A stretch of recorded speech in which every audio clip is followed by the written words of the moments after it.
Ladies and gentlemen, kings and queens, hear me when I say this. You were not created to live in fear. You were created to dominate it. Fear is not your master. Fear is a lie. It's a parasite that survives only when you feed it your potential. It shows up dressed like protection, but its only mission is destruction.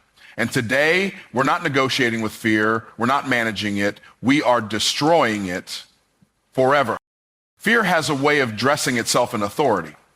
It shows up in your mind like it belongs there, like it has the right to govern your thoughts, your decisions, your direction. It speaks with confidence, pretending to be logic, posing as caution, whispering that it's only trying to help you survive. And because it's loud and familiar, we start believing that maybe it's right.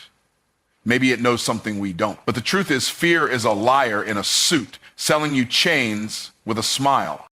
Fear convinces you that you're safer standing still. It says, don't speak up, you'll embarrass yourself. Don't try that business, you'll fail. Don't get too excited, something always goes wrong. It wraps itself around your dreams, your talents, your identity, and it begins to squeeze. The tighter you cling to the illusion of safety, the more power you give fear to dictate your path. But fear doesn't want to protect you. It wants to own you. It masquerades as wisdom, but it's really just hesitation in disguise. Fear pretends it's helping you be smart, be calculated, be prepared, but what it's really doing is stalling your purpose. It's holding you hostage with worst-case scenarios, magnifying what could go wrong while completely ignoring what could go right.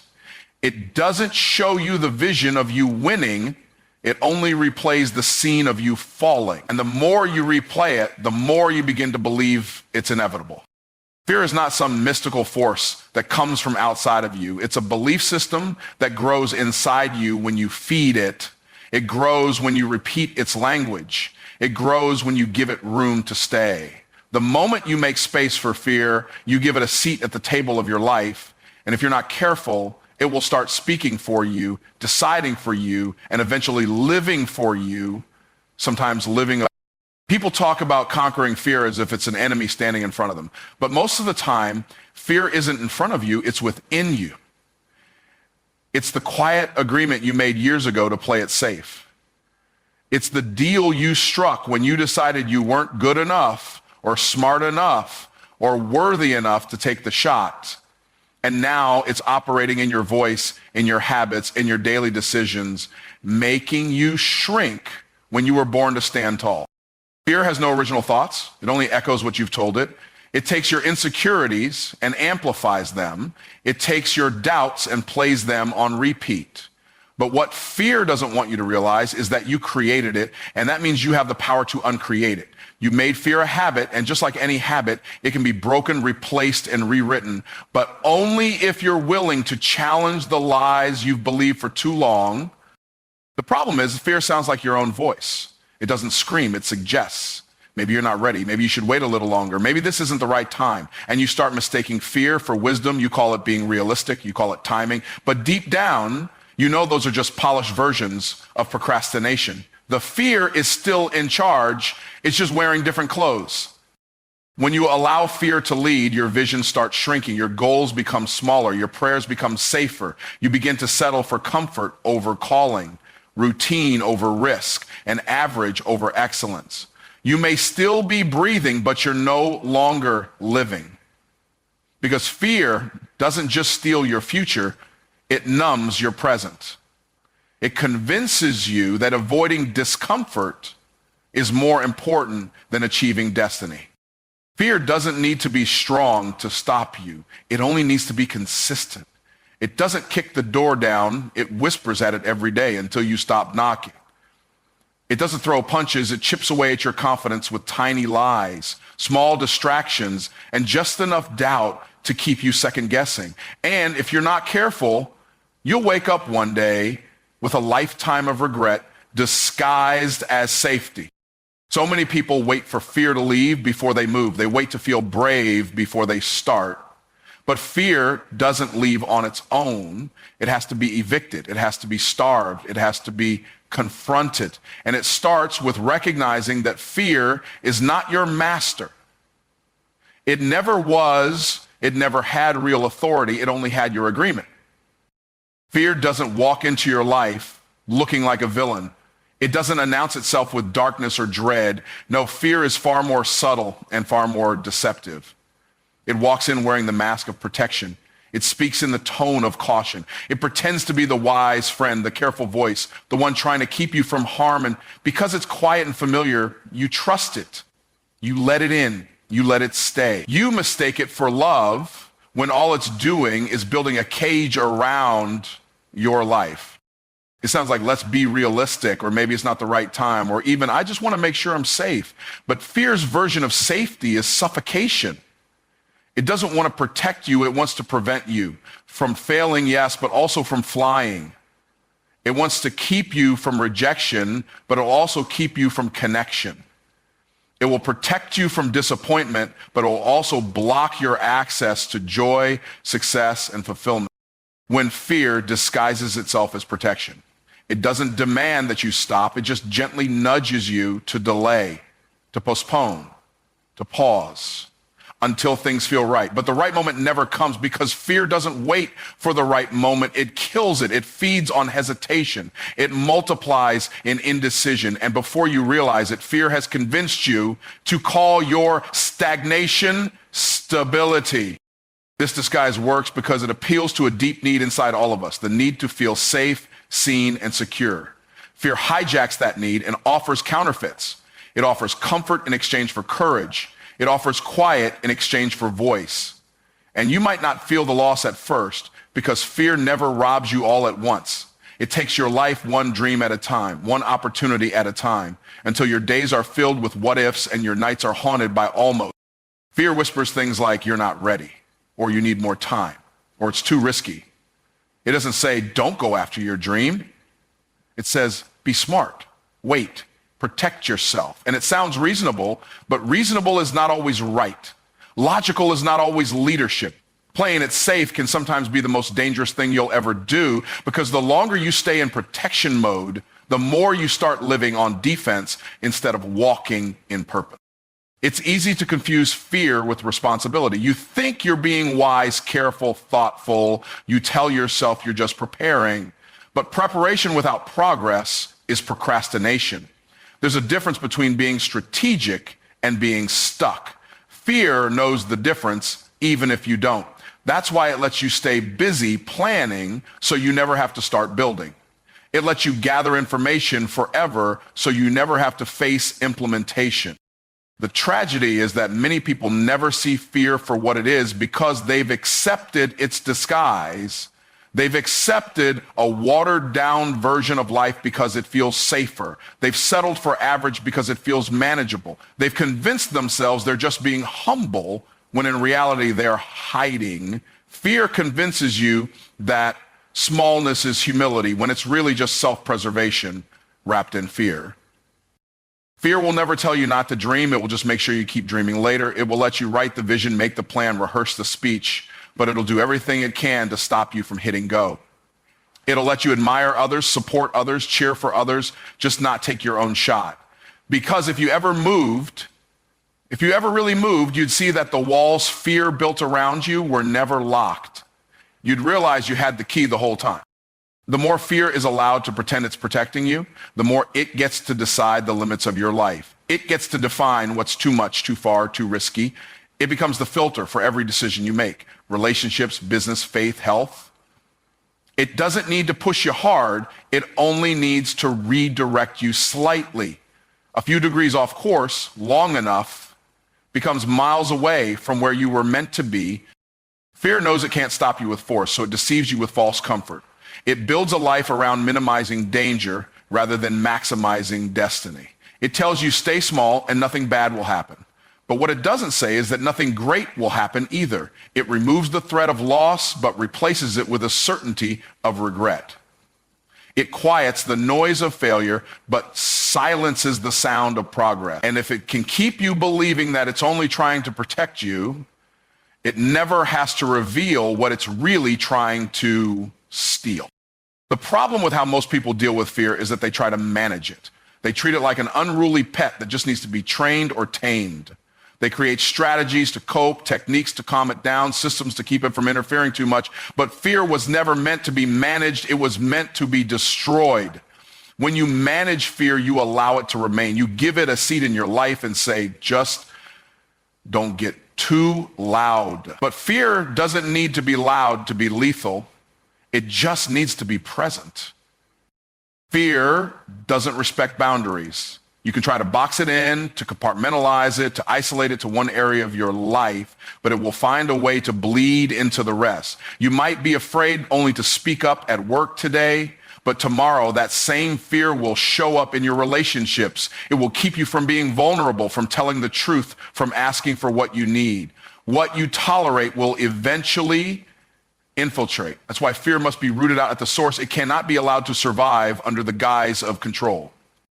Managing fear turns into a lifestyle. You become a master of avoidance. You learn how to stay just under the radar, how to stay comfortable, how to avoid too much risk, too much visibility, too much pressure. You decorate your limitations and call them your personality. You adjust your dreams to accommodate your anxiety. You get so good at adapting to fear that you don't even recognize how much it's leading your life. And because you're functioning, you assume you're free, but you're not.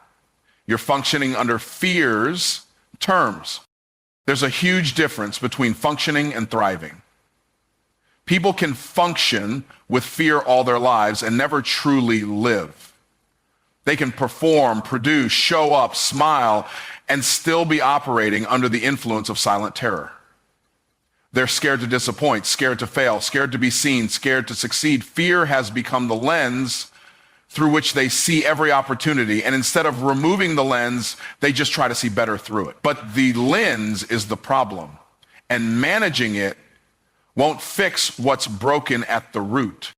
Fear is a thief with a sweet voice. It tells you, just let me stay in the corner. But while you sleep, it moves. While you hesitate, it builds walls. While you make excuses, it rewrites the narrative of your life. You think you're keeping it under control, but it's actually reprogramming your identity. Little by little, fear is changing the way you speak, the way you think, and you won't even realize how much of you has been lost to it until it's almost too late. People who try to manage fear often do so because they think that destroying it is too big, too bold, too unrealistic. They think if I can just keep it quiet, I'll be fine. But fear doesn't have to scream to be dangerous. A whisper can carry more destruction than a roar. It's not always the overwhelming panic that derails your life. It's the low-grade fear that lingers, the subtle doubt, the quiet hesitation, the constant second guessing. That's what wears you down. Destroying fear means confronting it directly. It means refusing to dance with it, to debate with it, to dress it up. It means looking it in the face and calling it what it is. It means deciding once and for all that you're not going to accommodate what you were meant to overcome. It means moving forward even when your hands are shaking, because courage isn't the absence of fear. It's the refusal to let fear make your decision. You cannot destroy fear with comfort. You destroy it with action, with movement, with confrontation. You step into the very thing it told you to run from. You speak when it says be silent. You go when it says stay. You try when it says quit. You launch when it says wait. Every time you choose boldness over safety, you are tearing fear apart piece by piece.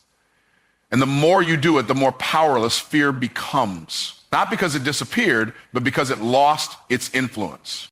People often wait to feel fearless before they move, but that feeling never comes. Fear doesn't leave until you push past it.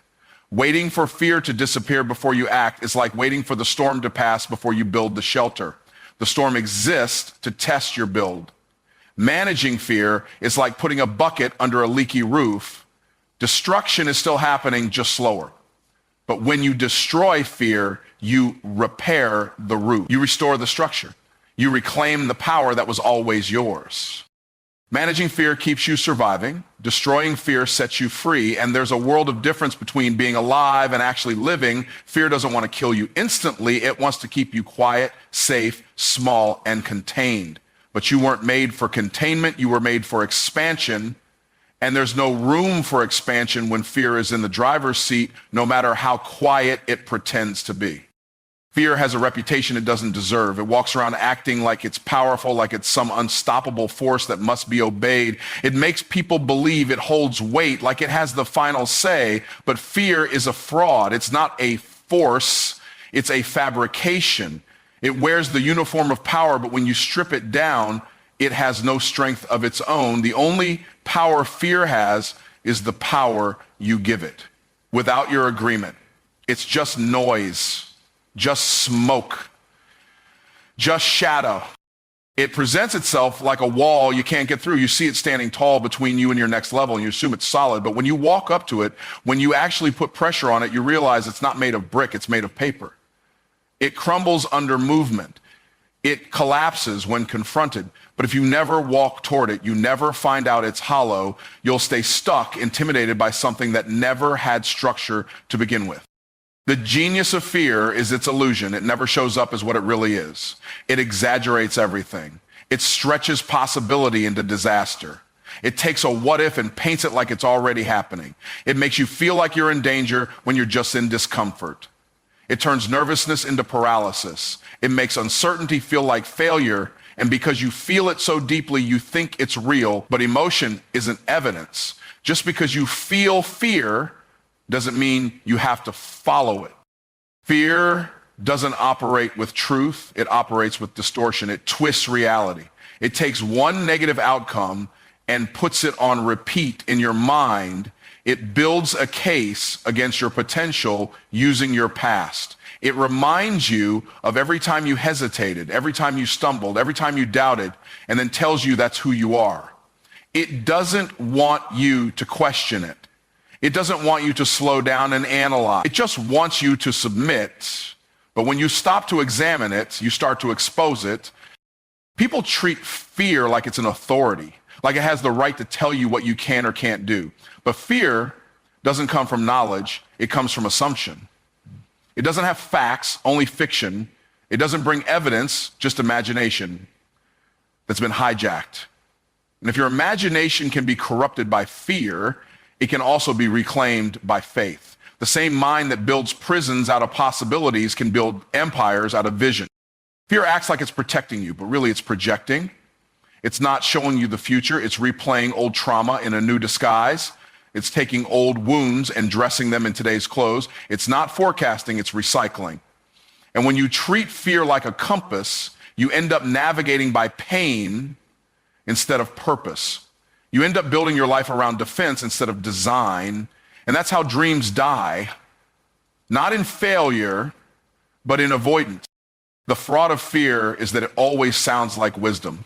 It always shows up with logical sounding reasons. It's not the right time. You need more experience. Wait until you're more confident. But those phrases aren't rooted in truth. They're rooted in hesitation. They're the language of delay disguised as discipline. And the longer you listen, the more you become fluent in excuses. Eventually, you don't even need fear to speak anymore. You've internalized the script. Fear loves silence. It thrives in isolation. As long as you don't challenge it, it keeps growing. As long as you don't speak out loud, you stay stuck in your head. But the moment you open your mouth, the moment you start confronting it, it begins to shrink. Because fear doesn't survive in the light. It can't stand exposure. That's why it tries to keep you quiet. That's why it tells you to hide. Because the minute you call it out, you weaken its grip. We live in a world where fear has been normalized. People expect to be afraid. They prepare for fear. They plan around it. It becomes part of their identity. But what if it wasn't? What if fear wasn't a part of who you are, but an enemy of who you could become? What if the thing you've been managing, tolerating, and justifying is actually the one thing standing between you and everything you were born to do? That's not just discomfort. That's theft. And the thief is pretending to be your friend. Once you understand that fear is not a force, it changes everything. You stop bowing to it. You stop consulting it. You stop waiting for it to leave. You start realizing it never had the right to speak over your life in the first place. You start moving differently, not because fear is gone, but because you no longer let frauds write your future. And when fear loses its influence, vision takes its place. Fear behaves like every bully you've ever met. It doesn't start with strength, it starts with intimidation. It walks into your life loud and aggressive, puffed up and overconfident, hoping you'll shrink the moment it speaks. Fear pushes because it assumes you won't push back. It yells because it assumes you'll stay quiet. Like any bully, fear's power isn't real, it's perceived. It depends on your silence. It feeds on your retreat. The moment you stand tall and push back, you begin to realize how weak it really is. Fear tests you early and often. It starts small, a little hesitation here, a quick doubt there. Then it escalates. It starts showing up in your decisions, your dreams, your conversations. It whispers, what if you fail? What if they laugh? What if it doesn't work? And if you don't check it, if you don't challenge it, it grows. It starts bossing you around. You begin to second guess your calling. You question your ability. You hold back your voice, not because fear was ever stronger than you, but because you believed its bluff. Bullies always aim for the insecure spots. Fear knows exactly where you're uncertain, and it attacks with precision. It knows where your self-doubt lives, and it camps out there. You're not good enough. You're not ready. You're too much. You're not enough. It throws all of that at you, not because it's true, but because it hopes you'll believe it. It knows if it can keep you distracted with insecurity, you won't make room for authority. If it can keep you timid, it can keep you small. Fear wants you to forget who you are. It wants you to forget what you've overcome. It doesn't want you to remember the strength that carried you through the last storm, the grace that pulled you out of the last failure, the power that lifted you after your last mistake. It hopes you'll ignore your progress and focus on your pain, because if you forget what you've conquered, you'll hand over today's battle without even trying. Bullies always want you to forget your track record. The truth is, fear knows it can't win against a person who knows their identity. So it attacks your identity before it attacks your opportunity. That's why when you dream big, fear shows up fast, not because you're wrong, but because you're right. Fear doesn't show up for average ideas. It shows up when you're onto something real, something dangerous to the lies you've believed.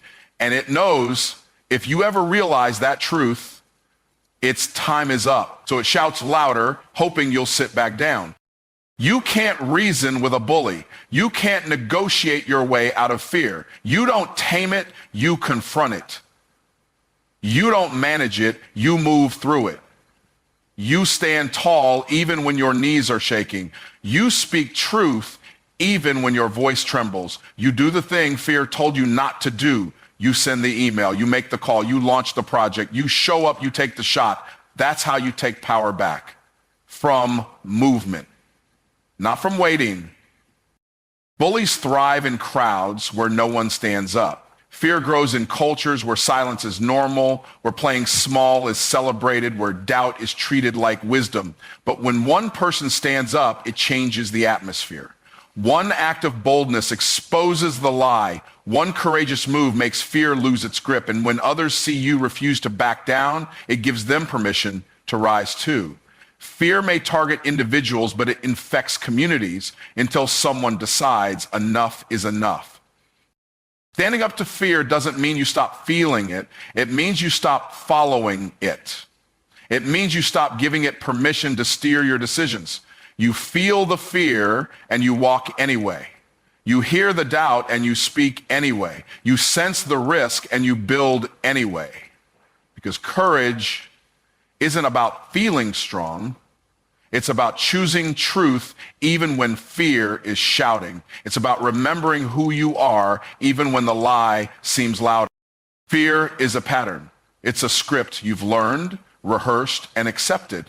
And like any bad habit, it can be broken. You stand up to it by changing the narrative. You don't say, what if I fail? You say, what if I fly? You don't say, I don't know if I'm ready. You say, I was born for this. You don't say, I've never done it before. You say, that's exactly why I'm doing it now. You rewrite the story. You flip the script because your future deserves a voice stronger than your fear. The longer you let fear push you around, the more normal it feels. But the moment you resist, everything changes. Fear expects obedience. When it doesn't get it, it gets smaller, it retreats, it loses momentum. And each time you stand up to it, you get stronger. Not because the fear stops showing up, but because you stop bowing. Fear might knock on your door tomorrow, but you won't answer the same way. You'll show up differently. You'll speak differently. Because once you stand up to a bully, you never see them the same way again. Your voice is not just sound, it's strategy, it's power, it's movement. And when you realize that, you stop treating your words like casual conversation and start using them like tools of transformation. You were never meant to be silent. You were never meant to be small. Your voice was designed to shake atmospheres, shift mindsets, and summon things that didn't exist before you spoke. There's a reason fear tries to silence you, because your voice is the first weapon that threatens its agenda. The enemy doesn't attack your voice randomly. It knows that the moment you speak, you activate purpose. The moment you open your mouth in truth, you disrupt the lie. Fear, doubt, insecurity, they all depend on your silence to survive. They grow in the quiet, in the hesitation, in the internal whisper that never becomes a declaration. But when you speak, the illusion starts to crumble. When you speak, confusion starts to clear. When you speak, you stop aligning with fear and start aligning with faith. Your voice is creative. When you speak life, you create life. When you speak belief, you birth possibility. When you speak vision, you draw it closer. The world is shaped by the voices that dare to say what they see before it's visible. Some people wait until it's safe to speak. But leaders, visionaries, creators, and warriors, they speak until it's safe. Your voice builds what doesn't exist yet. It plants the seed in a world that's still barren. It waters the dream others are afraid to name. Too many people have let fear rob them of their sound. They've learned to hold back, to filter, to calculate every word, hoping not to offend, not to be wrong, not to be exposed. But the more you censor your truth, the more muted your life becomes. You were not given a voice to echo safety. You were given a voice to call forth destiny. Playing small doesn't protect you. It starves you. Your silence may keep you comfortable, but it will never keep you fulfilled. Your voice carries identity. When you speak authentically, you step fully into who you are. You stop pretending, performing, pleasing. You stop blending in to survive and start standing out to lead. And when you use your voice like that, it creates clarity, not just for you, but for others. People who've been waiting to hear someone say what they've been feeling start to wake up. Your courage to speak becomes someone else's permission to be real. That's how movements are born, not from noise, but from authenticity. And don't confuse volume with power. Some of the strongest voices are quiet, but they are unshakable. Some of the most powerful people don't yell. They speak with such clarity and certainty that silence follows. It's not about how loud you are, it's about how aligned you are. A voice connected to purpose is louder than a room full of noise. A voice rooted in truth cuts through chaos like a sword. You don't need to be the loudest. You just need to be the realist. Every time you choose to speak truth over fear, you sharpen your voice. You refine your message. You grow your authority. You begin to carry weight that goes beyond charisma. It becomes conviction. And conviction speaks even when you're tired. It speaks even when you're nervous. It speaks even when you're outnumbered. That's the kind of voice the world remembers. That's the kind of voice that builds legacies. But understand this, if you don't use your voice, someone else will use theirs to define you. If you don't speak up for your life, someone else will narrate it. Silence is not neutral. It creates space for lies to breathe and take root. You either use your voice with intention or you live by someone else's definition of who you should be. And once you've been named by the world, it's a fight to get your identity back. That's why you speak now. Before the labels, before the doubt, before the damage. Your voice is not just for you. It's for every person who hears it and remembers who they are. It's for every person stuck in fear who needs a sound to follow out. It's for every generation after you who will either rise because of your truth or fall because of your silence. You don't have to be perfect to speak. You just have to be present.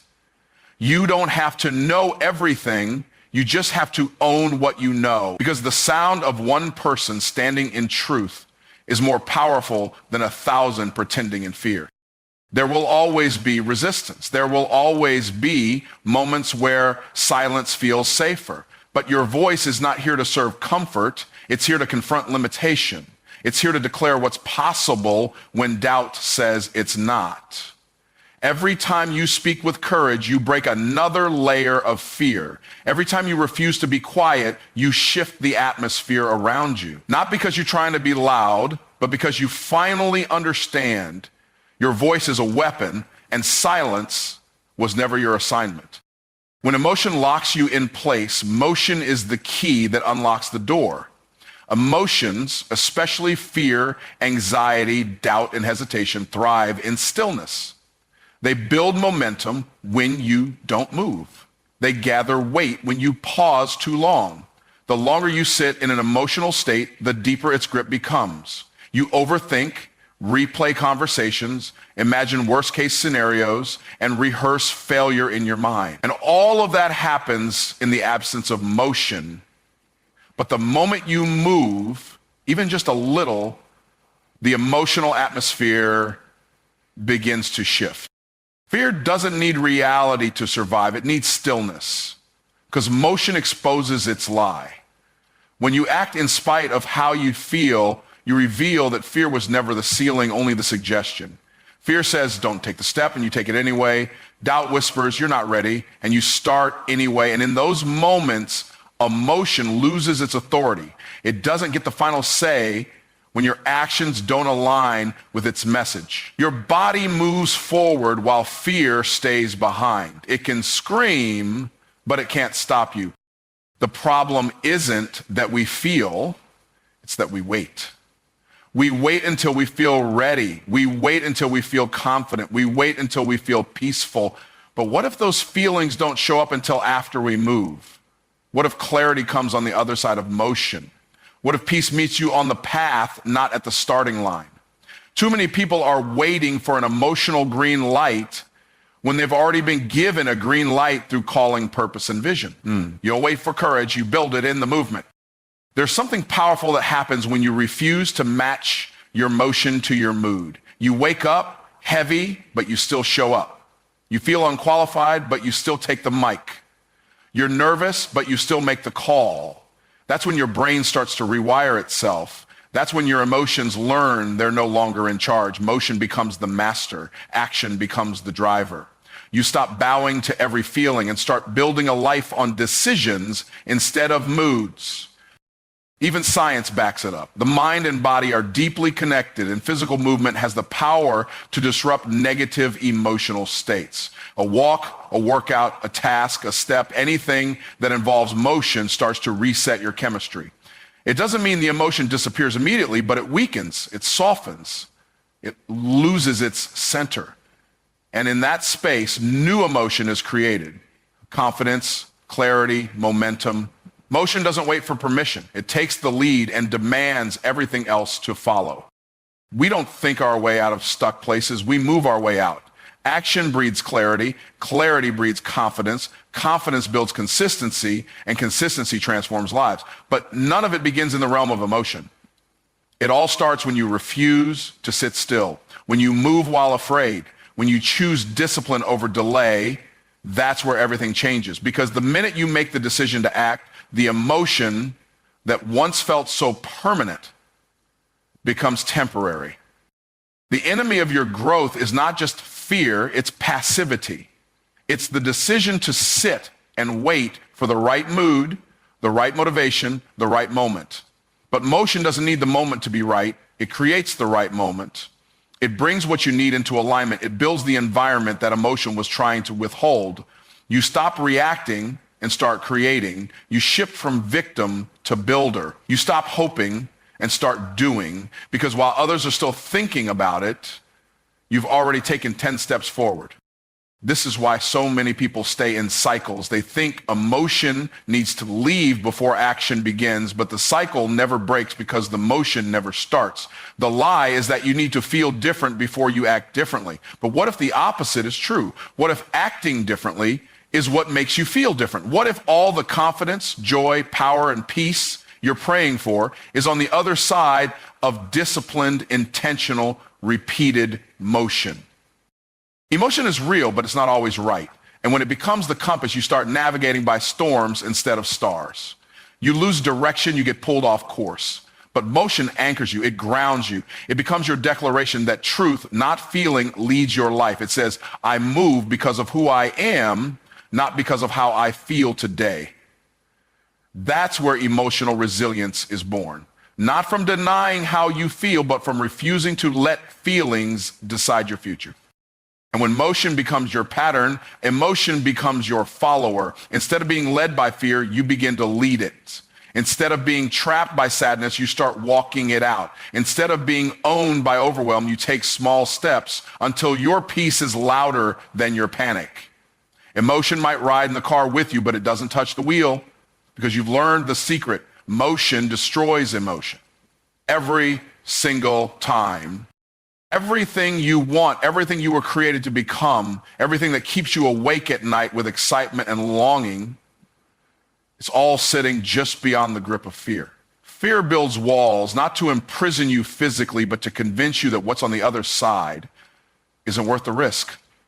It tricks you into believing that pain is permanent, rejection is fatal, and failure is your identity. And as long as you believe that, you'll keep living on the wrong side of your breakthrough. You'll pace in circles full of potential, but stuck in permission, not because you can't, but because fear convinced you not to try.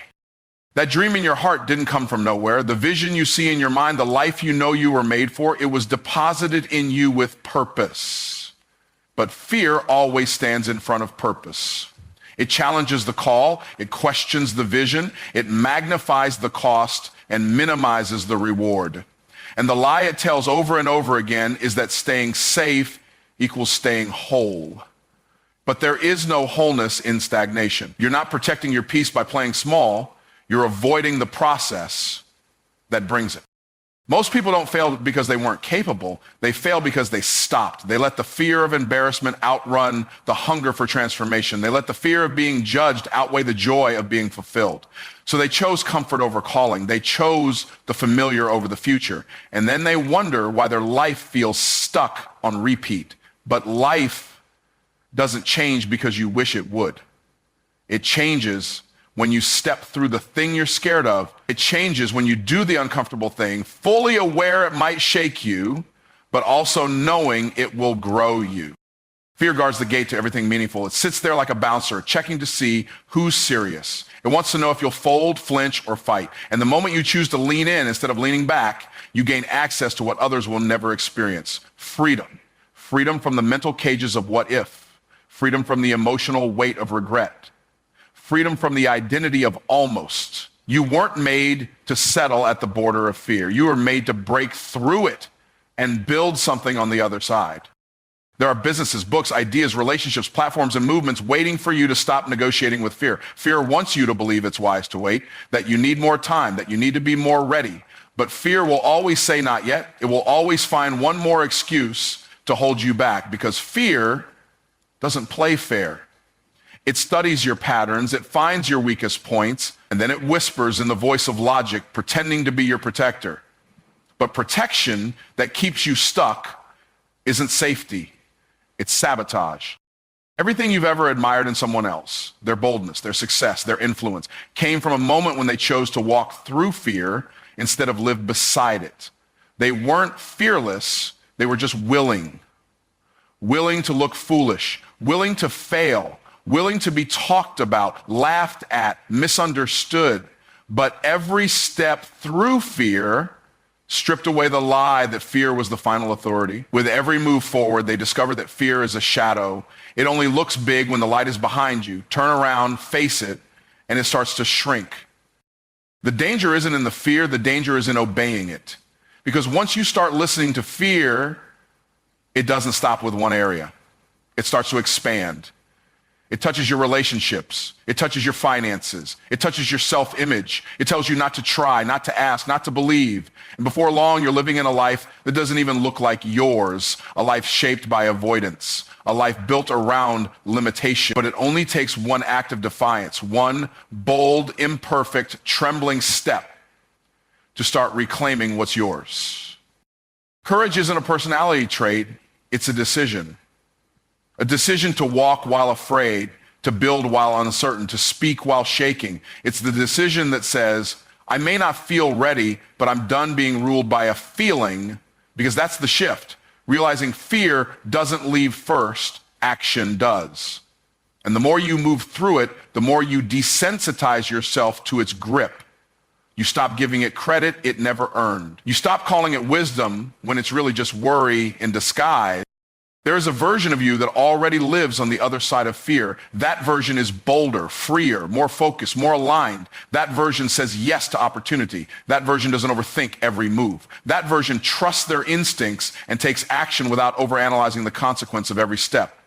That version doesn't wait for someone else to validate the dream. They wake up and build it. That version is not imaginary. It's not some future self that arrives magically. It's who you become, one courageous decision at a time. Every moment you choose motion over emotion, boldness over doubt, alignment over approval, you step closer to everything that was meant for you. The life you were made for isn't waiting in the comfort zone. It's not sitting inside the echo chamber of fear. It's standing on the other side, calling you to break through, knowing that once you do, you'll never go back. Because fear is loud at the door, but it's silent once you cross it. Fear thrives in the absence of decision. It feeds off indecision, hesitation, and the maybe moments. When you don't make a choice, fear rushes in to fill the void. It loves to exist in the unknown, in the gray spaces, in the places where you haven't yet drawn a line. It's in these moments of uncertainty that fear speaks the loudest, convincing you that you need more time, more information, more security. But the truth is, all the time and information in the world will never ease the grip of fear until you make the decision to move forward, regardless of how you feel. Decision is the starting point, the turning point, and the point of power. Every decision you delay is a moment that fear controls. Each time you put something off because you're unsure, you hand fear the reins. You give it permission to define your direction. You convince yourself that you're being careful or wise, but in reality, you're just prolonging the inevitable. Every decision you avoid is a seed of doubt planted in your heart, a small message that says, I can't handle this yet, I'm not capable, or I'm not ready. But in the moment you make a decision, you take away fear's power to dictate your next move. The fear of failure, of judgment, of not being good enough, they all vanish the instant you decide, because decision is power. When you make a decision, you stop negotiating with fear. You stop asking for permission. You stop listening to the whispers that tell you to wait, to rethink, to retreat.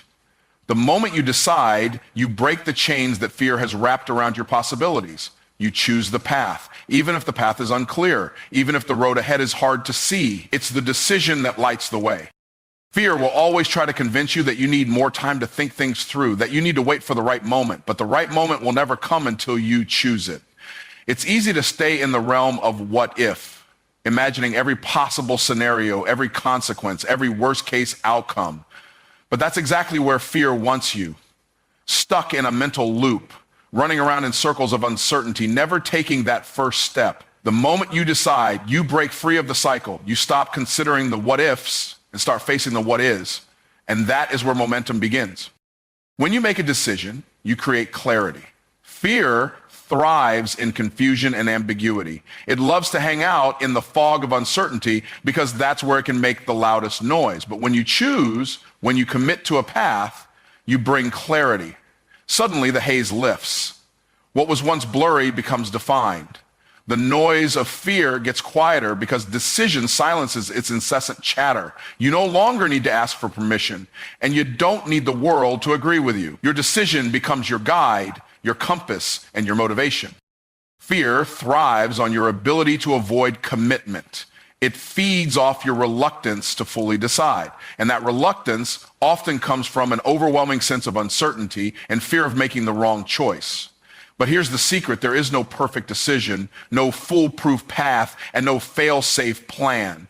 Every decision involves risk. Every decision involves some level of uncertainty. But once you make that choice, you stop being paralyzed by it. You begin to learn, grow, and adjust as you move forward, because progress comes from motion, not from the perfect decision. It's through choosing and committing that you develop the strength to course correct when things don't go as planned. Fear doesn't care about the specifics of your decision. It only cares about the fact that you're moving forward. It knows that once you make a choice, once you take a step, you're already farther than you were. It knows that action is the enemy of its power, because the more you act, the less room fear has to breathe. So when you choose, fear loses its authority. It no longer controls your thoughts, your time, or your energy. You regain control. You become the person who decides and moves, not the person who stays stuck in a never-ending loop of indecision. The magic happens in the moment you decide. Before you decide, fear will keep giving you reasons why you can't, why you shouldn't, why it's too risky, or why now is not the right time. But the second you decide, the conversation changes. The voice of fear starts to fade into the background, and the voice of your own inner strength rises to the front. You start thinking about solutions instead of problems. You start planning instead of waiting. Your energy shifts from paralysis to action. And once that shift happens, you realize that fear was never the problem. Your inability to choose was. Too many people are waiting for a sign, waiting for perfect circumstances, waiting until they feel 100% ready. But the truth is, you'll never feel completely ready. There will always be an element of fear, of doubt, of uncertainty. But that's the very point where the decision matters most. It's not about waiting until you feel ready. It's about deciding despite how you feel. When you choose to act in spite of your fear, you step into a different realm, one where fear becomes just another obstacle, not the final word. Decision is the antidote to fear because it forces you to confront it. Every time you make a decision, you confront the fear of uncertainty, the fear of rejection, the fear of failure. And each time you choose to move anyway, you prove to yourself that fear doesn't get to have the final say. It might show up, it might make its case, but you've already decided. And that decision becomes the foundation of your courage, your confidence, and your success. Fear is not a force you need to hide from. It's not an enemy to outrun. In fact, it's the very thing that, when faced head on, can unlock every door you've been praying to open. Most people believe that avoiding fear will keep them safe, that if they can just stay one step ahead of it, they'll be okay. But this is the trap that keeps them stuck. The more you run from fear, the stronger it becomes. The more you try to escape, the more it controls you. Running only feeds the lie that fear has power over you. But what if the key to freedom is not running away, but chasing it down? Fear is a signal that there is something worth pursuing. It's the indication that there's a challenge ahead, a goal within reach, or a breakthrough about to happen. Every time fear shows up, it's a sign that you're about to stretch beyond your current limits, that you're on the edge of growth. Instead of letting fear stop you, it's time to let it push you. Fear isn't there to paralyze you, it's there to propel you. It's the catalyst for change, the motivator for action, the spark that ignites courage in your heart. Fear is not an obstacle. It's the starting point of something greater. When you run from fear, you're not just avoiding discomfort. You're avoiding the growth that discomfort brings. Every time you turn away from fear, you choose the path of least resistance. And that path doesn't lead to transformation, it leads to stagnation. But when you chase fear down, you step into a space of unlimited possibility. You take control of your narrative. You decide that fear no longer gets to dictate your decision. Instead, you become the one in charge, the one who faces what most run from, the one who turns fear into fuel for their journey. Chasing fear requires a shift in mindset. It means seeing fear as a companion, not a foe. Instead of fearing fear itself, you begin to embrace it. You realize that fear is just a signal that you are moving in the right direction. Fear is not there to stop you, but to challenge you, to push you past your comfort zone into new territory where only growth happens. You start to see the moments when fear arises as opportunities to level up, to show up in ways that you've never shown up before. You stop letting fear decide the direction of your life. You decide. There is no such thing as a fearless person, but there are fearless actions. The people who seem to live without fear are often those who understand that fear is inevitable, but it's not the end of the road. It's the beginning. They know that fear doesn't go away, but their ability to take action in the face of fear grows stronger with every encounter. They chase fear down because they understand that it's only by taking action despite fear that they experience the victories they long for. Chasing fear is what transforms you from a person who waits for certainty into a person who creates it. Every time you chase fear, you reclaim the power fear tried to steal. Fear has the ability to shrink you, to make you doubt your capabilities, to make you think that you're not enough. But when you face it, you show fear that you have the authority to redefine the rules. You stop seeing fear as a limitation and start seeing it as a challenge to be conquered. With each step forward, you grow in confidence. You grow in courage. You begin to see that the more you run at fear, the smaller it gets and the bigger you become.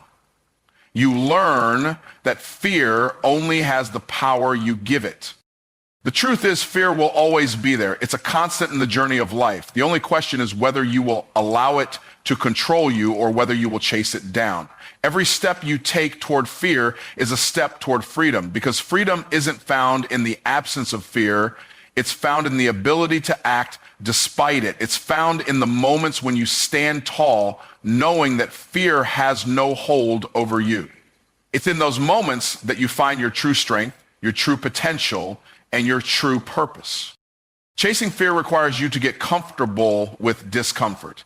It means stepping into the unknown and not knowing what the outcome will be. It means having the courage to make the first move, even when you don't have all the answers. Most people are afraid of what they don't know, but the unknown is the birthplace of growth. The minute you stop running from fear and start chasing it, you enter a realm of infinite possibilities. The fear of the unknown becomes less about what could go wrong and more about what could go right.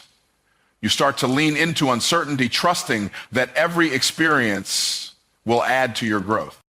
When you chase fear, you set a new standard for your life. You no longer wait for the perfect moment, the perfect opportunity, or the perfect conditions. You realize that perfection is an illusion, and the only thing that matters is your willingness to act in spite of fear. You begin to see every challenge, every obstacle, and every fearful thought as a stepping stone to something greater.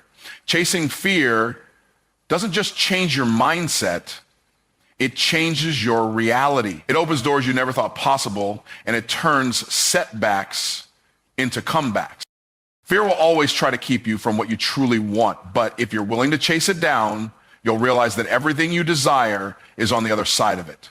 When you refuse to let fear control your actions, you take back the power to create your own future. You stop being the victim of your circumstances and start becoming the victor of your decisions. Chasing fear is the boldest, most empowering choice you can make. It's a decision to stop playing small and to start living a life that is as big as your potential.